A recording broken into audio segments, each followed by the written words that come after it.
ലാലേട്ടൻ കുറച്ച് കഴിഞ്ഞ ആഴ്ച ഇച്ചിരി ഫോമിലാണ് ആളോ, അതുകൊണ്ട് അല്ല നമ്മൾ ആക്ച്വലി ഇപ്പോ ഈ ഞാൻ പറഞ്ഞില്ലേ ഈ സിനിമ എടുത്തു കഴിഞ്ഞ് ഞങ്ങളെല്ലാം എൻ്റെ മനസ്സിലൊരു പെർഫെക്റ്റ് ഒരു പ്ലാൻ ഉണ്ടായിരുന്നു. ഞാൻ ചിരിച്ച് കളിച്ച് സംസാരിക്കുന്നത് തെറ്റാണോ? ഏറ്റവും നല്ലതായിരുന്നു. അല്ല, അങ്ങനല്ല. നമുക്ക് ഈ അതിലൊരു മലയാളത്തിൽ ഏറ്റവും ജനിത്ത എവരി സോറോ ഇസ് ഹാപ്പിനെസ് എന്ന് പറയും. എല്ലാ സങ്കടത്തിൻ്റെയും മുകളിൽ നിൽക്കുന്ന സന്തോഷമെന്നാണ്. അപ്പോൾ അതായത് നമ്മളും കൂടെ ഓൾറെഡി ഒരുപാട് സങ്കടങ്ങളിലൂടെ പോയിക്കൊണ്ടിരിക്കുന്ന സമയത്ത് ഞാനും കൂടെ സങ്കടപ്പെടുന്നതിന് ഒരാൾ സന്തോഷത്തിലിരിക്കാതെ വിചാരിച്ചു. ഞാൻ സിനിമ സംവിധാനം ചെയ്യുന്ന കാര്യത്തിൽ മാത്രമല്ല, ഞാൻ ഒരു പബ്ലിക് സ്ഫിയറിലേക്ക് വന്ന സമയം മുതൽ, എനിക്കൊരു 18 വയസ്സുള്ളപ്പോഴാണല്ലോ ഞാൻ നടനാവുന്നത്, അന്ന് മുതൽ ഞാൻ ചെയ്യുന്ന പല കാര്യങ്ങൾക്കും നിങ്ങളൊക്കെ എന്ത് ധൈര്യത്തിലാണ് എന്നാണ് ചോദിച്ചോണ്ടിരുന്നത് ആക്ച്വലി. വാട്സാപ്പ് വഴി ഇംഗ്ലീഷ് പഠിക്കാൻ ഇംഗ്ലീഷ് കഫേ ഉള്ളപ്പോൾ ഇംഗ്ലീഷ് ഒരു വിഷയമേ അല്ല. English cafe presents you the perfect English. English cafe, we present you the perfect English. WhatsApp now 9633388575. ലാലേട്ടൻ കുറച്ച് കഴിഞ്ഞ ആഴ്ച ഇച്ചിരി ഫോമിലാണ് ആളോ, അതുകൊണ്ട്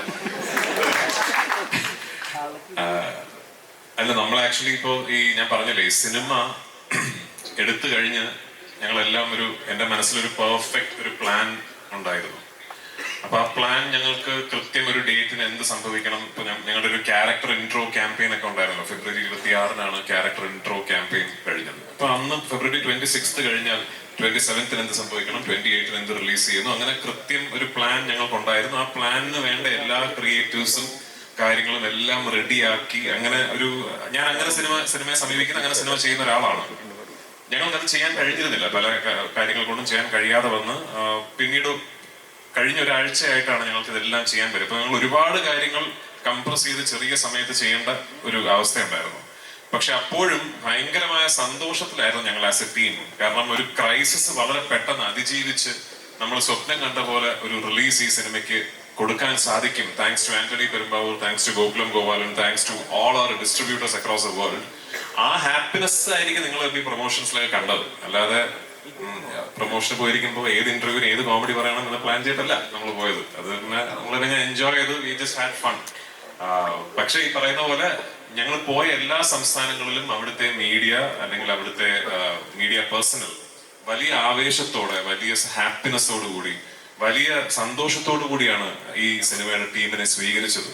അപ്പൊ മേ ബി നമ്മളൊക്കെ വിചാരിച്ചതിനപ്പുറം ഒരു പക്ഷെ ഇതിന്റെ ഒന്നാം ഭാഗമായ ലൂസിഫറിന് റിലീസിന് ശേഷം ഈ കഴിഞ്ഞ 6 വർഷങ്ങൾക്കിടയിൽ അങ്ങനെ ഒരു അപ്പീൽ ഉണ്ടായിരുന്നിരിക്കാം. I don't know. നമ്മൾ ഏത് സംസ്ഥാനത്തിന് പോയാലും ഈ സിനിമയുടെ സെക്കൻഡ് പാർട്ട് ഞങ്ങൾ ഡൽഹിയിൽ പോയി. വി നെവർ എക്സ്പെക്ടഡ് അവിടുത്തെ മീഡിയ ലൂസിഫറിനെ കുറിച്ചൊക്കെ വളരെ ക്ലോസ്ലി അനലൈസ് ചെയ്തിട്ടുള്ള ചോദ്യങ്ങളൊക്കെ ചോദിക്കുന്നുള്ളത്. മേ ബി അതായിരിക്കാം കാരണം. I am forever grateful for it. എപ്പോഴും I be humble by the love towards the film that I made. ഈ സിനിമയ്ക്ക് പിന്നിലെ എല്ലാ എമ്പുരാന്മാർക്കും ഹൃദയം നിറഞ്ഞ ആശംസകൾ. ഇവിടെ മലയാള സിനിമ മാത്രമല്ല, ഒരു മലയാള വാക്ക് തന്നെ ഭാഷകളുടെ അതിർവരമ്പ് വിട്ട് പാൻ ഇന്ത്യനായി പോയിരിക്കാണ്. ആരാണ് എമ്പുരാനുള്ള പേര് സജസ്റ്റ് ചെയ്ത് അത് മതിയെന്ന് തീരുമാനമെടുത്തത്? മുരളി ഗോപി. മറ്റൊരു പേര് ആരുടെയും മനസ്സിലായിരുന്നു എമ്പുരാൻ മതി എന്നുള്ള തീരുമാനം? ഇല്ല, 1-2 പേരുകൾ ഉണ്ടായിരുന്നു. പക്ഷെ എമ്പുരാൻ എന്ന പേര് സെലക്ട് ചെയ്തത് മുരളി ഗോപിയാണ്. ഈ സിനിമയ്ക്ക് എമ്പുരാൻ എന്ന പേരിടുന്നത് ഞങ്ങൾ ഒന്നാം ഭാഗത്തിലെ അവസാനത്തെ സോങ് എഴുതിക്കൊണ്ടിരിക്കുക. അത് എഴുതിയത് മുരളിയാണ്. ആ സോങ് എഴുതി തുടങ്ങുന്നതിന് തൊട്ട് മുമ്പാണ് ഇതാണ് അടുത്ത സിനിമയുടെ പേര് എന്ന് മനസ്സിൽ ഉദിച്ചത്. മുരളിയുടെ പേര്. മലയാള പ്രേക്ഷകർക്ക് എല്ലാവർക്കും രോമാഞ്ചം അന്നു മുതൽ തുടങ്ങിയാണ്. പിന്നീട് ഓരോ ദിവസം കഴിയാൻ തോറും എക്സൈറ്റ്മെന്റ് ഇങ്ങനെ വന്നുകൊണ്ടേയിരിക്കുകയായിരുന്നു. അതിങ്ങനെ പല സിറ്റികളിൽ ഇങ്ങനെ തരംഗം നമ്മളെക്കാട്ടിയും നെഞ്ചിലേറ്റുന്നത് ഒരു ഇന്ത്യൻ പ്രേക്ഷകരാണെന്ന് അറിഞ്ഞപ്പോൾ അത് ഭയങ്കര വലിയ സന്തോഷമുണ്ട്. നമുക്കുണ്ട് ഒരു KGF, നമുക്കുണ്ട് ഒരു ബാഹുബലി എന്നൊരു ഫീലുണ്ട്. അപ്പം അത് കഴിഞ്ഞ് നമ്മളൊരു 7 വർഷം ബാക്കിലേക്ക് ചിന്തിച്ച് നോക്കിക്കഴിഞ്ഞാൽ ലൂസിഫർ ഈ മഞ്ജുചേച്ചി നേരത്തെ പറഞ്ഞല്ലോ, ലൂസിഫർ അനൗൺസ് ചെയ്യുന്ന സാഹചര്യത്തിൽ പൃഥ്വിരാജ് ലാലേട്ടനെ വെച്ച് ഒരു സിനിമ ചെയ്യുന്നു എന്ന് ഒരു ന്യൂസ്. അതൊക്കെ ലൂസിഫർ ഇറങ്ങി, അത് ബ്ലോക്ക് ബസ്റ്റർ ആകും, അറിയാം, പൃഥ്വിക്ക് പരിപാടി അറിയാം എന്നൊരു സാഹചര്യം എല്ലാവർക്കും അറിയുന്നതാണ്. ഇങ്ങനൊന്നും അല്ലല്ലോ അന്ന് ഞാൻ കേട്ടത്. അപ്പം അത് കഴിഞ്ഞ് ഓക്കെ, അത് കഴിഞ്ഞിട്ട് ഫ്രാഞ്ചൈസി ആണ്. ഇപ്പൊ നേരത്തെ ലാലേട്ടൻ പറഞ്ഞ പോലെ ഇതൊക്കെ ഒരു ന്യൂകമർ ഡയറക്ടർ എന്ത് ധൈര്യത്തിലാണ് ഈ ഒരു ന്യൂകമർ ഡയറക്ടർ ഇത്രയും 3 സിനിമകളുമായിട്ട് വലിയൊരു സ്വപ്നമായിട്ട് ഇറങ്ങിയത്. മലയാളം എന്നൊരു ഇൻഡസ്ട്രിയിൽ നിന്ന് സിനിമ എന്നൊക്കെ പറഞ്ഞു. ആ ന്യൂ കമ്മർ ഡയറക്ടർ 100-ലധികം സിനിമയിൽ അഭിനയിച്ചതിന് ശേഷമാണ് ഒരു സിനിമ അത് ഞാൻ സിനിമ സംവിധാനം ചെയ്യുന്ന കാര്യത്തിൽ മാത്രമല്ല, ഞാൻ ഒരു പബ്ലിക് സ്ഫിയറിലേക്ക് വന്ന സമയം മുതൽ, എനിക്കൊരു 18 വയസ്സുള്ളപ്പോഴാണല്ലോ ഞാൻ നടന്നു വന്നത്, അന്ന് മുതൽ ഞാൻ ചെയ്യുന്ന പല കാര്യങ്ങൾക്കും നിങ്ങളൊക്കെ എന്ത് ധൈര്യത്തിലാണ് എന്നാണ് ചോദിച്ചോണ്ടിരുന്നത് ആക്ച്വലി. അപ്പൊ അതിങ്ങനെ ഒരു വഴി കൂടെ പോകുന്നു, അത്രേ ഉള്ളൂ.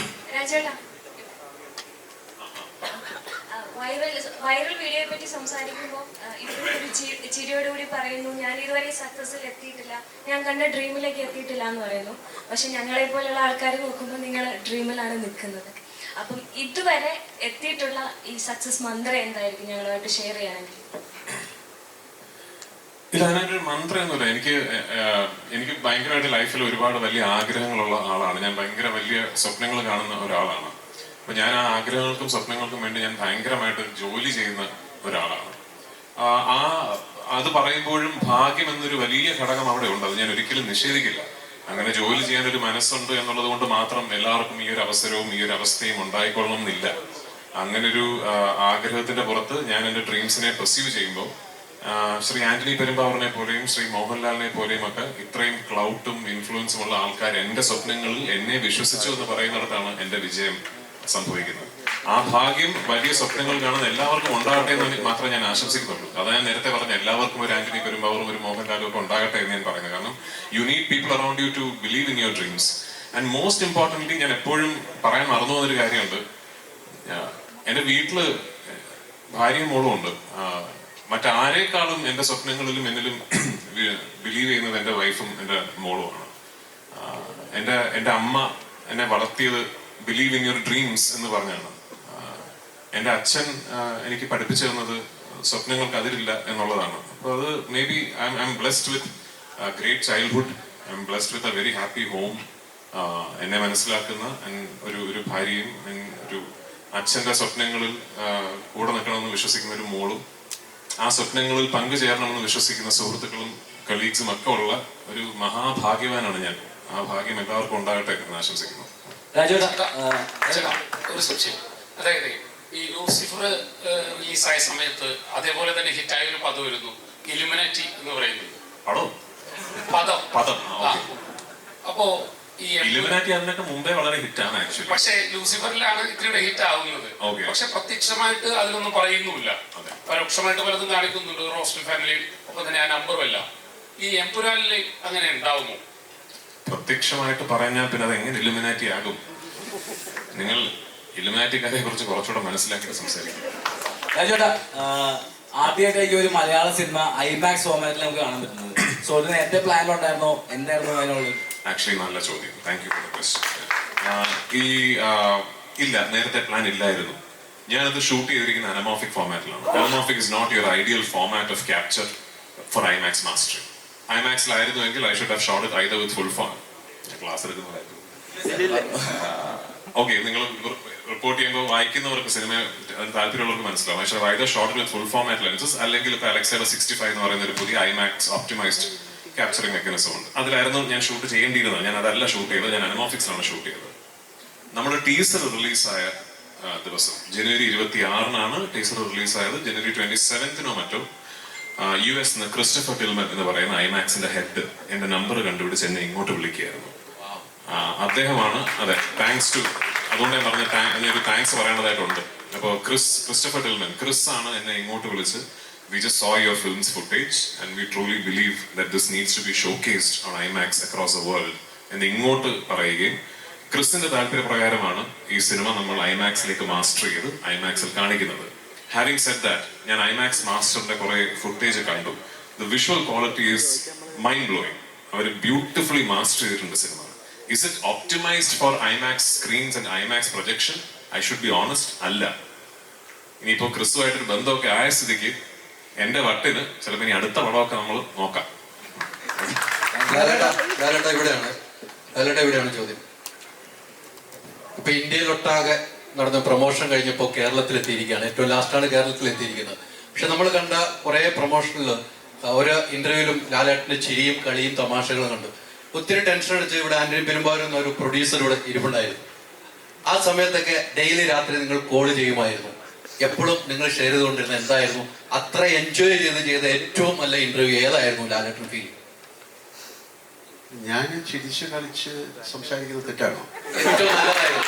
ഏറ്റവും നല്ലതായിരുന്നു. അല്ല, അങ്ങനല്ല.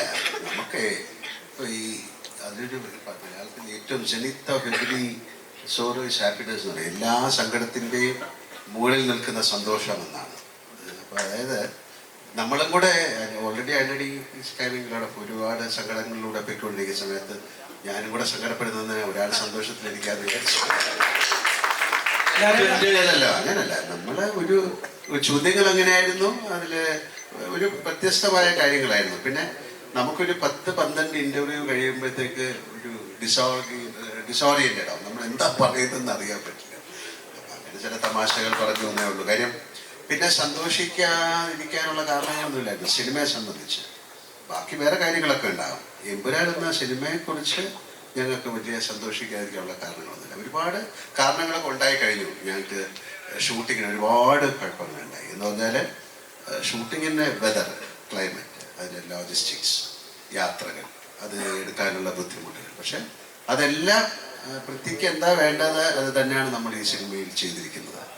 ഇപ്പോൾ എന്താ പറയേണ്ട, ഒരു ഞങ്ങളുടെ യൂണിറ്റ് 300, 400, 500 പേരൊക്കെയുള്ള യൂണിറ്റ് ഉണ്ടായിരുന്നു. അവരെ ലഡാക്കിലേക്ക് കൊണ്ടുപോവുക, അങ്ങനെയൊക്കെ ഒരുപാട് കാര്യങ്ങളുണ്ട്. അതൊന്നും ഇപ്പൊ പെട്ടെന്ന് പറയേണ്ട കാര്യമില്ല. നമുക്ക് വളരെ സന്തോഷമായിട്ടിരിക്കാം.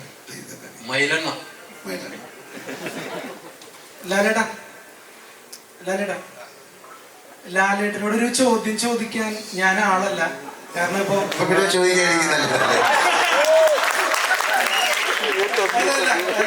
ഞാൻ പറയാൻ വന്നതെന്ന് വെച്ച് കഴിഞ്ഞാൽ ഒരു നന്ദിയാണ് സത്യം പറഞ്ഞ. എന്താണ്? അതായത് ലാലേട്ടനെ എപ്പോ കണ്ടാലും ഞാൻ ആദ്യമായിട്ടാണ് കാണുന്നത്. ആദ്യമായിട്ടാണ് ലാലേട്ടനോട് ചോദ്യം ചോദിക്കുന്നത്. അതുകൊണ്ട് പറഞ്ഞതാണ്. ലാലേട്ടനോട് പറയാനുള്ളത് ഒരു നന്ദി മാത്രമാണ്. ഈ മലയാളക്കരയിൽ വന്ന് പിറന്നതിന്, മലയാള സിനിമയിൽ അഭിനയിക്കാൻ തീരുമാനിച്ചതിന്, അതോടൊപ്പം തന്നെ ഞങ്ങളുടെ ദുഃഖത്തിലും സന്തോഷത്തിലും രോമാഞ്ചത്തിലും ഒക്കെ സിനിമകളിലൂടെ ഒപ്പം നിന്നതിന് നന്ദി മാത്രമുള്ള ലാലേട്ടാ പറയാൻ. ഞാൻ ആദ്യമേ നന്ദി പറഞ്ഞുകൊണ്ടല്ലേ എൻ്റെ വർത്തമാനം തന്നെ തുടങ്ങിയത്. നിങ്ങളോട് നന്ദി പറഞ്ഞിട്ടാണ്. കാര്യം നിങ്ങൾ തന്നെയാണ്, ഈ നന്ദി തന്നെയാണ് ഞാൻ മോഹൻലാൽ എന്ന ഈ നടനെ 47 വർഷമായിട്ട് നിർത്തിയിരിക്കുന്നത്. വളരെയധികം നന്ദി.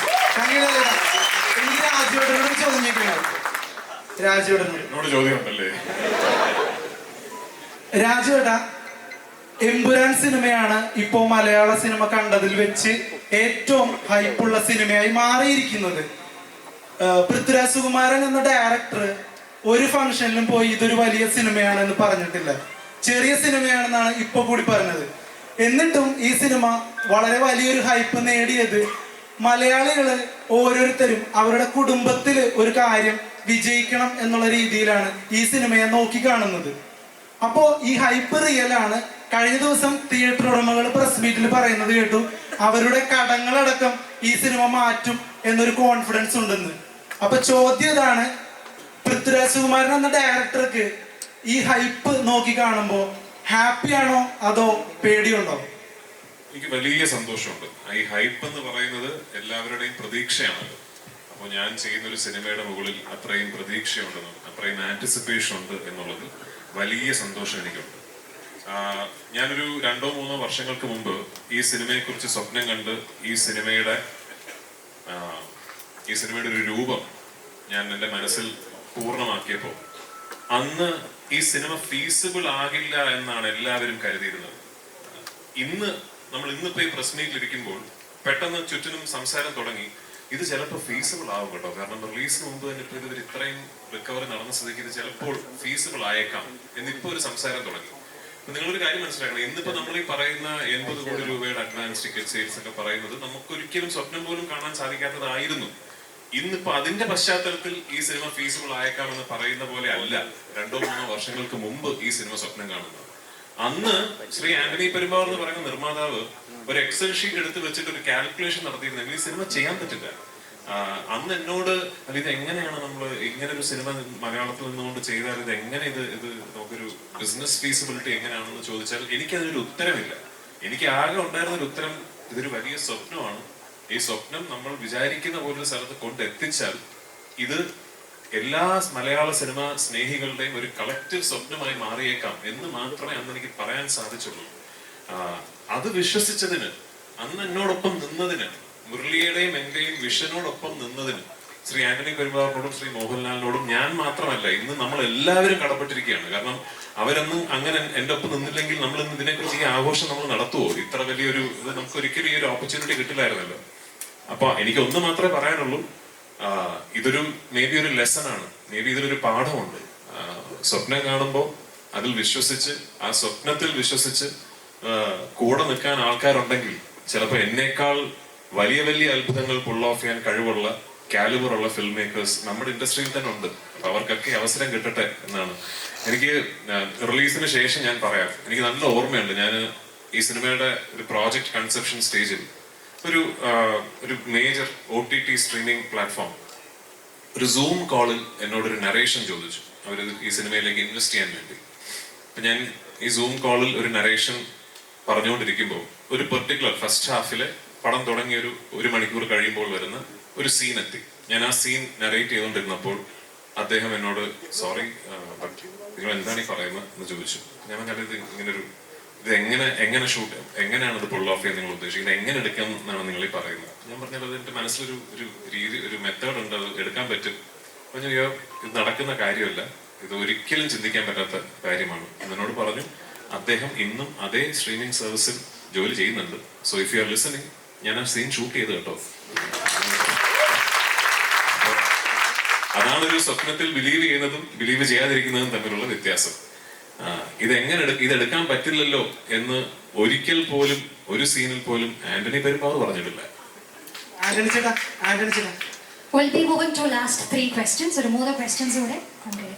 ചേട്ടാ, ഇപ്പോ ഇന്നത്തെ കാലത്ത് മാർക്കറ്റിംഗ് എന്നുള്ളൊരു പേര് കൂടുതലായിട്ട് കേൾക്കുന്നുണ്ട്.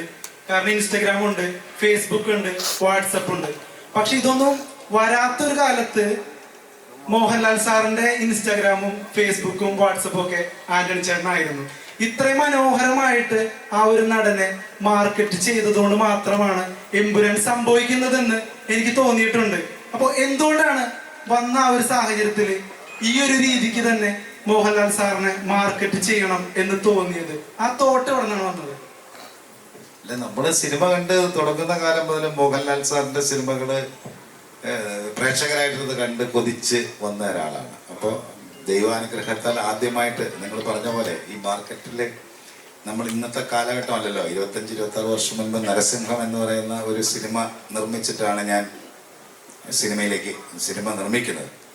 അപ്പോൾ അതിൻ്റെ കാലങ്ങളെല്ലാം കഴിഞ്ഞു. പക്ഷെ അതിനേക്കാൾ വലിയ ഞങ്ങൾ എല്ലാവരും പറഞ്ഞുകൊണ്ടിരിക്കുന്ന ഒരു കാര്യമാണ്, അന്ന് മുതലുള്ള ആ ഒരു സക്സസിൽ നിന്ന് നമ്മളിപ്പോൾ വളർന്ന് നമ്മൾ ചിന്തകളൊക്കെ മാറിക്കഴിഞ്ഞപ്പോൾ മോഹൻലാൽ സാർ എന്ന് പറയുന്ന ഒരാളെ എങ്ങനെ ഉപയോഗിക്കണം, ഏത് തലത്തിൽ കൊണ്ടുപോകാൻ പറ്റുമെന്ന് അറിയാവുന്ന ഒരാളുടെ കൂടെ എനിക്ക് യാത്ര ചെയ്യാൻ പറ്റി എന്ന് പറയുന്നതാണ്. ലാൽ സാറ് പറഞ്ഞതുപോലെ രാജു എന്ന് പറയുന്ന ഒരു സൗഹൃദത്തിൽ നിന്ന് എനിക്കതിന് സാധിച്ചു. അപ്പോൾ അതൊരു മാർക്കറ്റിംഗ് എന്ന് പറയുന്നത് ഞാൻ പറയുന്നില്ല. ഒരു സ്വപ്നം, ഞാൻ കണ്ട സ്വപ്നത്തിൻ്റെ കൂടെ എനിക്ക് നല്ല കുറേ ആൾക്കാരെ കിട്ടി. അതിൽ രാജുവിനെ എനിക്ക് കിട്ടി. എൻ്റെ സ്വപ്നങ്ങൾ നടത്തിത്തരാൻ പാകത്തിന് ലാൽ സാറിനെ എന്നെ എപ്പോഴും എൻ്റെ കൂടെ ഉണ്ടല്ലോ. അപ്പൊ അത് കാരണം കൊണ്ട് അങ്ങനെ യാത്ര ചെയ്ത് പോകും. ആന്റണി ചേട്ടാ, ഒരു ചോദ്യം കൂടെ ഉണ്ട്. ഇപ്പൊ നിലവിൽ ഈ സിനിമ ആന്റണി ചേട്ടന്റെ സ്വപ്നം സഫലമാക്കാൻ ഗോപാലൻ ചേട്ടൻ വരുന്നു. തമ്പുരാക്കന്മാരെ പോലെ എമ്പുരാനെ സ്വീകരിച്ചു. പക്ഷെ ഇപ്പോഴും ലൈക്ക എന്നൊരു പ്രൊഡക്ഷൻ ഇതിലുണ്ടോ? ഇപ്പൊ നമ്മൾ കാണുന്ന ഇവിടെ ലൈക്കയുടെ പോസ്റ്റിൽ വരുന്നു. ഇങ്ങനെയൊക്കെ ലൈക്ക ഇപ്പോഴും നമ്മുടെ കൂടെ ഉണ്ടോ? എന്താണ് ഒന്ന് പറയാൻ പറ്റുമോ? അല്ല, നമ്മൾ ഈ സിനിമ ഇവിടെ വർത്തമാനം പറഞ്ഞുകൊണ്ടിരുന്നപ്പോൾ തന്നെ സംസാരിച്ചതാണ്. ഞാൻ ഈ സിനിമ നിർമ്മിക്കാൻ വേണ്ടി ആശീർവാദ് സിനിമാസ് എന്ന് പറയുന്ന ബാനറാണ് മുൻപ് ലൂസിഫർ എന്ന് പറഞ്ഞ സിനിമ എടുത്തത്. അപ്പോൾ നമ്മളങ്ങനെ ഒന്നിച്ച് വേറെ അങ്ങനെ ഒരു അസോസിയേഷനിലൊന്നും സിനിമ എടുത്തിട്ടില്ല, നമ്മൾ അസോസിയേറ്റ് ചെയ്തിട്ടില്ല. നമ്മൾ ആദ്യം എല്ലാം ഓൺ പ്രൊഡക്ഷനായിട്ട് തന്നെയാണ് സിനിമകൾ നിർമ്മിച്ചത്. അപ്പോൾ ഇത് വലിയൊരു സ്വപ്നം കാണുന്നു. ആ സ്വപ്നത്തിൻ്റെ കൂടെ യാത്ര ചെയ്യുക മാത്രമല്ല, ഇത് നമ്മൾ ഉദ്ദേശിക്കുന്ന പോലെ, അതായത് രാജു ഈ സിനിമ എങ്ങനെയാണ് കാണുന്നതെന്ന് ഞാൻ മനസ്സിലാക്കിയപ്പോൾ എനിക്ക് തോന്നി അത് എന്നാൽ പറ്റാത്തത്ര രീതിയിൽ ഇതിനെ എത്തിക്കാൻ പറ്റുന്ന ഒരു ആരെങ്കിലുമായിട്ട് എനിക്കൊരു അസോസിയേറ്റ് ചെയ്യണമെന്നൊരു ആഗ്രഹം ഉണ്ടായിട്ടാണ് ഞങ്ങൾ ലൈക്ക എന്ന് പറഞ്ഞൊരു പ്രൊഡക്ഷൻ ഹൗസുമായിട്ട് ജോയിൻ ചെയ്തു. അപ്പോൾ അതിലങ്ങനെ ഞങ്ങൾ കണ്ടിന്യൂ ചെയ്ത് വന്നുകൊണ്ടിരുന്നു. പിന്നെ സിനിമ നിർമ്മിക്കുന്ന സമയത്തുണ്ടാകാവുന്ന ചില എന്താ പറയുക ഒരു ഒരു യാത്രയിലൊക്കെ എല്ലാ സ്ഥലത്തും ഉള്ളതാണല്ലോ. അപ്പം ഇടയിൽ വെച്ചിട്ട് ആ ചർച്ചകൾ ഒരു ഒരു നന്നായി വന്നില്ല. അപ്പോൾ ഇപ്പോൾ നിലവിൽ ഇതിനകത്ത് 2 പ്രൊഡ്യൂസേഴ്സാണ് ഇപ്പോൾ ഈ സിനിമയുടെ പിന്നിലുള്ളത്. അത് ഒന്ന് ആശീർവാദ് സിനിമാസും അതുപോലെ തന്നെ ഗോപാലൻ സാർ, ഗോകുലം ഗോപാലൻ സാറുമാണ് ഇപ്പോൾ നിലവിൽ ഈ സിനിമയിലുള്ളത്. ലാസ്റ്റ് വൺ ക്വസ്റ്റ്യൻ, അവസാനത്തെ ചോദ്യമാണ്. Last question.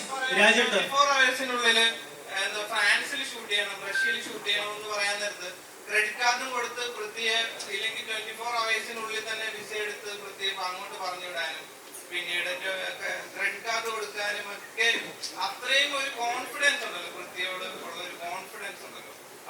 അത് എന്തുകൊണ്ടാണ് ആ ഒരു കോൺഫിഡൻസ് തോന്നുന്നത്? ഇപ്പൊ നേരത്തെ പറഞ്ഞ പോലെ അത് എന്തുകൊണ്ടെന്ന് ഈ സിനിമ പോയി കണ്ടാൽ മനസ്സിലാവും. പിന്നെ വേറെ കാര്യമുണ്ട്, ഈ സിനിമ എടുത്ത് സക്സസ്ഫുൾ ആക്കിയാലേ അടുത്ത സിനിമ എടുക്കാൻ നോക്കൂ. ക്രെഡിറ്റ് കാർഡൊക്കെ കൊടുക്കാന്ന് പറഞ്ഞു കഴിഞ്ഞാൽ അത് ഇങ്ങോട്ടും തരാറുണ്ട്. അത് കാരണം കൊടുത്തു വിടുന്നു. അവിടെ ഞാൻ കൊടുക്കണമെന്നില്ല, പുള്ളിയുടെ തന്നെ സ്വന്തം കാർഡ് എടുത്താലും ചെലവ് ചെയ്തോളൂ. ഞങ്ങൾക്ക് ഒരു ഫംഗ്ഷനും കൂടെ പോകാനുണ്ട്. ഒരു ഡ്രോൺ ഷോ ആണ്. അത് it's connected with drugs, no to drugs എന്ന് പറയുന്നത്. അപ്പം നമ്മൾ അവിടെ എത്തേണ്ട ഒരു സമയം അതിക്രമിച്ചു. നിങ്ങളുടെയൊക്കെ സന്തോഷത്തോടുകൂടി yes, thank you so much. പറഞ്ഞതുപോലെ മറ്റൊരു ഷോക്ക് അവർക്ക് പോകേണ്ടതുണ്ട്. So we R winding up. വളരെ അത്യാവശ്യമാണ്. ഭയങ്കര അത്യാവശ്യമാണ്. ഒറ്റ ചോദ്യം. പണ്ട് പറഞ്ഞിട്ടുണ്ട് എന്റെ പിള്ളേരുണ്ടടാ എന്ന്.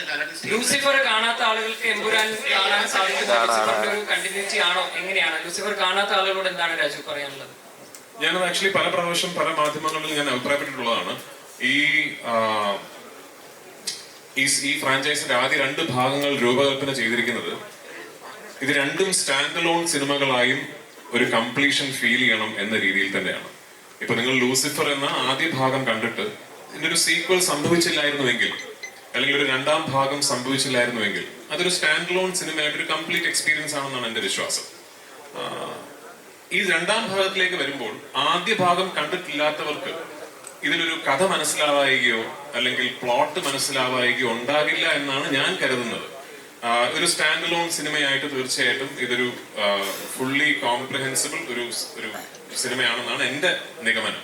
ഓഫ്കോഴ്സ് തിയേറ്ററിൽ സിനിമ കാണുമ്പോൾ ചില ഡയലോഗുകൾ വരുമ്പോൾ ഈ ഡയലോഗിന് എന്തിനാ കൈയടിക്കുന്നതെന്നൊക്കെ ആദ്യത്തെ ഭാഗം കാണാത്തവർ ചിലപ്പോൾ ചിന്തിച്ചേക്കാം. അതൊരു റീകോൾ വാല്യൂ, ത്രോ ബാക്ക് എന്നുള്ളതേ ഉള്ളൂ. എന്താണ് ഈ ചോദ്യം കഴിഞ്ഞിട്ട് ഞാൻ പോകട്ടെ? ഉറപ്പായിട്ടും പണ്ട് പറഞ്ഞത് എനിക്ക് എന്റെ പിള്ളേരുണ്ടടാ എന്ന് പറഞ്ഞിട്ടുണ്ടായിരുന്നു. ഇന്നിപ്പോ കഴിഞ്ഞ ഒരാഴ്ചയായിട്ട് നോക്കിക്കഴിഞ്ഞാൽ ആ പിള്ളേരാണ് ഫുൾ പവർ ആയിട്ട് ഇറങ്ങിയിരിക്കുന്നത്. ആ ആരാധകരോട് ആരാധകരെ കുറിച്ച് എന്താണ്? നമുക്ക് പിള്ളേരുണ്ടെന്ന് വീണ്ടും പ്രൂവ് ചെയ്തിരിക്കുകയല്ലേ അല്ലേ? അവരോട് എന്താ പറയട്ടെ? ഞാൻ തുടങ്ങിയത് തന്നെ വലിയൊരു നന്ദിയോടല്ലേ. ആ പിള്ളേരും നമ്മുടെ കൂടെ നിൽക്കട്ടെ. അവസാനമായിട്ട് നമുക്കൊരു ഗ്രൂപ്പ് പിക്ചർ എടുത്ത് വൈൻഡ് അപ്പ് ചെയ്യാം. So requesting everyone to kindly come together. സ്റ്റേജിലേക്ക് ഒരു മൊമെന്റിൽ കൃഷ്ണമൂർത്തി സാറിനെ കൂടെ സ്വാഗതം ചെയ്യുകയാണ്. തുടക്കം മുതൽ എല്ലാവരും മെൻഷൻ ചെയ്തതാണ് അദ്ദേഹത്തിന്റെ ഒരു hard work. Also let me welcome Ashish Antony and Aneesha Antony as well to join us on stage. എത്രയും പെട്ടെന്ന് ഓടിച്ചാടി സ്റ്റേജിലേക്ക് വന്നാൽ we'll have this group picture together. Please അവരെ ഒന്ന് സ്റ്റേജിലേക്ക് കടത്തി വിടാനായിട്ട് media friends please. Yes, you can jump onto the stage. Ashirwad team, now that's a group picture of everybody here on stage. So thank you so much, thanking Lalit to that spirit. So thank you so much. നമുക്ക് എല്ലാവർക്കും തിയേറ്ററിൽ തന്നെ എമ്പുരാൻ കണ്ട് enjoy ചെയ്യാം. ലാലേട്ടനായി, Abram ഖുറേഷിക്കായി ആർക്ക് വിളിക്കാം? Let's wait for Empuraan to hit on theaters tomorrow, everybody, on 27th March 2020.